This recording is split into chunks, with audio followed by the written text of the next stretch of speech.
बिस्मिल्लाहिर्रहमानिर्रहीम। अस्सलाम वालेकुम। आज मैं आप सबके साथ शेयर करूंगी आलू गोश्त की रेसिपी, जो कि बहुत ही मज़ेदार होगी। एक अलग तरीके से बनाएंगे तो बार बार बनाएंगे। ईद के हवाले से आप सबके लिए रेसिपी है। और अगर आप चैनल पर नए हैं तो प्लीज़ मुझे सपोर्ट करने के लिए मेरे चैनल को सब्सक्राइब कर लें। साथ में जो बेल ज़रूर प्रेस किया करें, नोटिफिकेशन उसी से ही आपको मिलता है।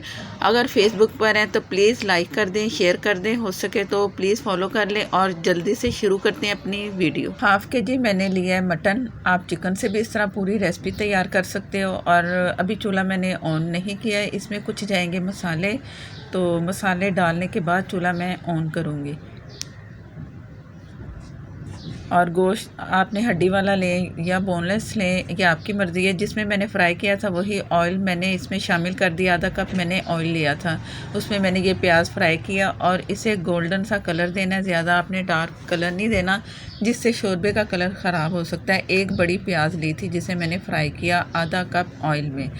और मिर्चें इसमें हस्बे ज़रूरत आप डाल सकते हो जितनी आपको रिक्वायर्ड है। मैं 1 टीस्पून इसमें मिर्चें शामिल करूँगी और 1/4 टीस्पून हल्दी, नमक हस्बे ज़रूरत, और ज़ीरा और धनिया पाउडर 1 टेबल स्पून इसे शामिल किया और चम्मच चलाएंगे। और इसमें डालूँगी मैं अदरक लहसुन का पेस्ट 1 टेबल स्पून फुल भर के। 1 टेबल स्पून फुल भर के लहसुन का आपने डालना है, कम नहीं डालना है। इससे जायका आएगा और जो गोश्त की स्मेल है वो भी ख़त्म होगी। चूल्हा मैंने ऑन कर दिया और चम्मच चला के सारा मसाला, प्याज जो भी है इसमें मिक्स करेंगे अच्छे तरीके से। सारा मिक्स करके मैंने इसे दम वाली आग पे छोड़ देना है। इसमें पानी नहीं जाएगा, पानी के बगैर ही आपके सामने मैं इसे पूरा टोटल तैयार करूँगी गोश्त को, तो बहुत मज़े का बनेगा। पानी डालें तो उससे जायके में फ़र्क पड़ता है। तो आप इस तरीके से ज़रूर ट्राई करना जिस तरीके से मैं आपको बता रही हूँ। और दम वाली आग पे छोड़ रही हूँ और इसके बाद मैं आपको दिखा रही हूँ तकरीबन 15 मिनट के बाद दम वाली आग पे मुसलसल ये गोश्त गलता रहा है। मैंने ढक्कन भी नहीं उठाया, आपके सामने ढक्कन उठा रही हूँ। दम वाली आग पे रखें तो पानी जल्दी ड्राई नहीं होता।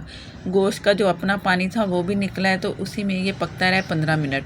अभी आपको नज़र आ रहा होगा कि प्याज भी नज़र आ रहा है, सारी चीज़ें हैं। तो इसमें फ़िलहाल अभी डाल देंगे 2 टमाटर लें, उसे पीस लें बग़ैर पानी के। मैंने इसमें बहुत थोड़ा सा पानी डाल के पीसा है, तो आपको इतना नज़र आ रहा है।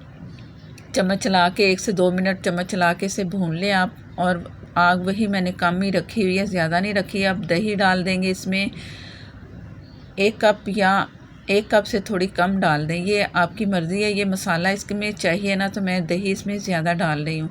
अगर आप कम पसंद करते हैं तो कम भी आप इसमें दही डाल सकते हो। इसमें ये होगा कि पानी की ज़रूरत नहीं पड़ेगी, टमाटर का भी पानी है, दही का भी पानी है, तो इसी में गोश्त गलेगा। और दोबारा फिर वही दम वाली आग पे रखना है, यानी कि लो फ्लेम पे इसे ढक के छोड़ दें। ढक्कन ऐसा लें जिससे स्टीम ना निकले। बिस्मिल्लाहिर्रहमानिर्रहीम। दरमियान में मैंने 1 से 2 दफ़ा ढक्कन उठा के देखा है, इसे चम्मच चलाती रही हूँ। मसाला बन चुका है, बार बार चम्मच भी नहीं आपने चलाना। इससे ये होगा कि स्टीम ख़त्म होगी तो गोश्त नहीं जल्दी गलेगा। अगर गोश्त नहीं गल रहा तो ये जो गोश्त अभी आधा कच्चा पक्का है, तो आलू इसमें डाल देंगे बड़े साइज़ में। फुल बड़े साइज़ में आलू डालेंगे तो आलू भी गलेगा और गोश्त भी इसके साथ गलेगा। तो दोनों चीज़ें एक साथ आपने भुनाई करनी है तकरीबन 4 से 5 मिनट मीडियम से कम फ्लेम पे। अगर आप इसमें आलू छोटे साइज़ में डालेंगे तो आलू जल्दी गल जाएंगे, गोश्त नहीं गलेगा, ये आप ध्यान रखना। गरम मसाला मैंने नहीं डाला। अब इस वक्त मैं 1 टीस्पून गरम मसाला इसमें शामिल कर रही हूँ। और एक सीक्रेट मसाला और इसमें जाएगा, वो बाद में डालेंगे। वो क्या है जिससे ये स्पेशल आलू गोश्त तैयार होगा। ज़रूर वो आपने पूरी वीडियो देखनी है। और मेरे तरीके से आप आलू गोश्त एक दफ़ा बनाएंगे तो आप बार बार बनाएंगे। तो इसको मैंने बंद कर दिया ढक्कन को और मीडियम से कम फ्लेम पे मैंने इसे पकने दिया। और ये आपके सामने है, ऑयल नज़र आ रहा है, बुनाई भी हो चुकी है। आलूओं के साथ भी मैंने की और 4 से 5 मिनट इसे मैंने पकने दिया था ढक के।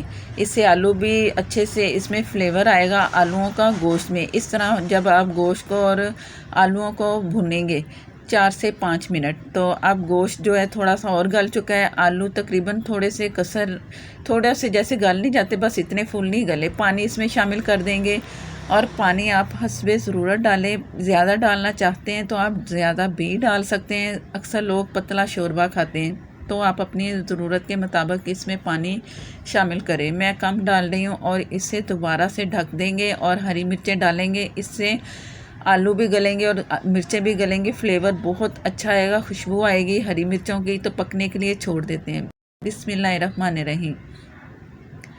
आलू भी गल चुके हैं, दरमियान में मैंने चेक कर लिया था। गोश्त भी गल चुका है। अगर गोश्त नहीं गला तो फिर आप दोबारा इसे गलने के लिए थोड़ी देर के लिए छोड़ सकते हैं। इस तरीके से गोश्त भी गल गया, आलू भी गल गए, बहुत अच्छी मज़ेदार सी खुशबू आ रही है। ये वो मसाला है, देगी मसाला। इसकी रेसिपी मैं तैयार कर चुकी हूँ, आपको लिंक मिल जाएगा।